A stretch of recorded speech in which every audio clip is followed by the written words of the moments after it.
នៅក្នុងវីដេអូហ្នឹងខ្ញុំនឹងចែកចម្លែកបងប្អូនអំពីគណិតវិទ្យាពីរបៀបក្នុងការរើសរឹសនៃចំនួនពិតតោះរីករាយទស្សនាជាមួយនឹងខ្ញុំទាំងអស់គ្នាចឹង how to find square root number មានន័យថាយើងរើសនៃចំនួនរើសចំនួនពិតនៅក្នុង radical មានថានៅក្នុងចំនួនពិត radical បើសិនជាវាជាកេរនៃពិតប្រាកដយើងអាចរកបានមកថាឬកេរនៃ25ចឹងយើងអាចសេបានថា5កេរnhưng mà nên là 5កេរហើយយើងសម្រួលជាមួយ radical ចុះវាស្មើនឹង5ហ្នឹងប៉ុន្តែដល់ពេល26ចឹងយើងរកមិនបាច់បងប្អូន20មានវិធីមួយក្នុងការអូខេឥឡូវខ្ញុំឧទាហរណ៍26អូខេ26ស្មើនឹងស្មើជាមួយនឹងខ្ញុំអាចសេបានថា25បូកជាមួយនឹង1អូខេ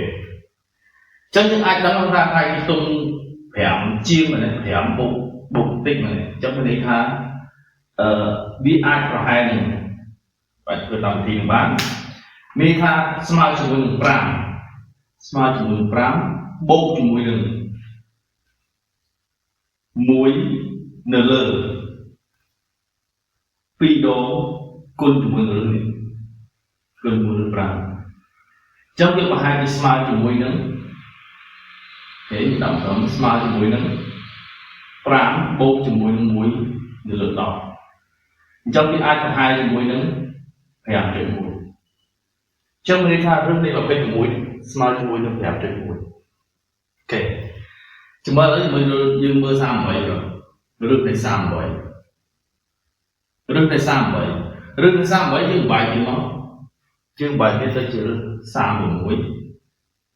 បូកជាមួយនឹង2ឬ36បូកយើងធ្វើដូចគ្នាទៀតយើងចេញមករឹស36វាអាចស្មើមក6កេរមែនអញ្ចឹងវាស្មើជាមួយនឹង6បូកជាមួយនឹងនេះសល់2មែនអញ្ចឹងមានន័យថាស្មើលើ2ដងចែកជាមួយនឹង2គុណរឹសនេះចឹងវាអាចប្រហែលជាមួយនឹង6ប្រហែលជា6.109ចឹងថានៅ38នេះស្មើជាមួយនឹង 1.1 ឥឡូវយើងមើល84មើលឬ84យើងសេមកយើងសេប្រកបមកវាphảiជុំមិនប្រហែល81គឺ81បូកជាមួយ7អូ